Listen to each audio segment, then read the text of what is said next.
এই দেখো বন্ধুরা, কত বড় একটা কার্তিক ঠাকুর। একটা না, অনেক ঠাকুর আছে, এক এক করে তোমাদেরকে দেখাচ্ছি। কালকে আমি বাবা হাজরাকালী মন্দিরে পূজা দিতে এসেছিলাম। মঙ্গলবার ছিল। মাঝে মাঝেই আমরা আসি, মেলার সময়ও আসি, এমনি সময়ও পূজা দিতে আসি মাঝে মাঝে। পূজা দিয়ে কমপ্লিট করে নিয়েছি। মন্দিরের ভিতরটা তো ভিডিও করা এলাও নেই। পূজা দিয়ে আমি তারপরে একটু ভিডিও করেছি, চারিপাশটা তোমাদেরকে দেখাচ্ছি। আর এই বাবা হাজরাকালী মন্দিরে এখানে মাঠটা অনেকটাই বড়।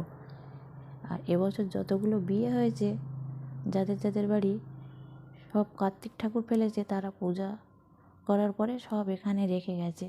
দেখো এখানে একটা ছোট্ট ঠাকুর আছে, আর এই সাইডে প্রচুর কার্তিক ঠাকুর আছে। দেখো ছোট বড় সব রকমের, এই যে এখানে সব রাখা আছে।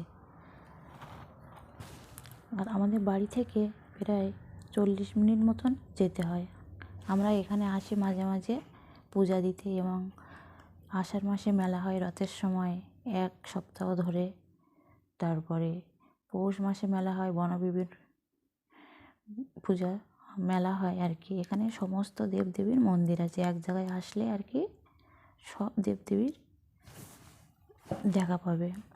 জগন্নাথ মন্দির আছে, সব রকম আর কি ঠাকুর এখানে, ঠাকুরের মন্দির আছে। আর এই যে দেখো ভোলে বাবা বসে আছে, হর হর মহাদেব। দেখো কত সুন্দরভাবে বাবা বসে আছে, বসে বসে সবাইকে দেখছে। আর এই দেখো মাঠটা কত বড়।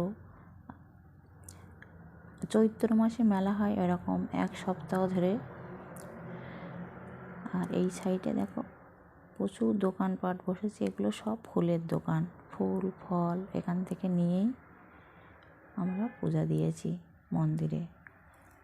এখন তো মেলা না, অফ সিজন, কিন্তু তবুও শনিবারে মঙ্গলবার করে প্রচুর লোক পূজা দিতে আসে। যেহেতু এখানে তো অনেক ঠাকুর রাখা মন্দির আর কি, সমস্ত ফুল ফল সব নিয়ে এখান থেকে পূজা দিতে পারো। আর এখানে এই যে বাবা হাজরাকালী মন্দির, এখানটায় সবাই আর কি মানত করে রেখেছে। এই যে এই গাছটাতে ঢিল বেঁধে রেখেছে। যাই হোক, খুব সুন্দর জায়গা, মানে এখানটায় গেলে আর তুমি বাড়ি আসতে চাইবে না, জাস্ট অসাধারণ। এইটা হচ্ছে বাবা হাজরাকালীর মন্দির। ভিতরে তো ভিডিও এলাও নেই, তাই আমি বাইরে থেকে তোমাদেরকে দেখাচ্ছি। এর আগে অনেকবার তোমাদেরকে দেখিয়েছি। মানে এখানটায় আসলে তুমি আর বাড়ি ফিরতে চাইবে না, খুব সুন্দর জায়গা। এই যে আর ওই যে 2-1টা বাস রাখা আছে, এই বাসটাও পূজা দিতে এসেছে।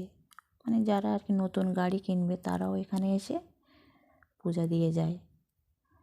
খুব সুন্দর। আর এই বাবা হাজরাকালী মন্দির খুবই জাগ্রত, তুমি মন থেকে যা চাইবে তাই পাবে, খুবই ভালো।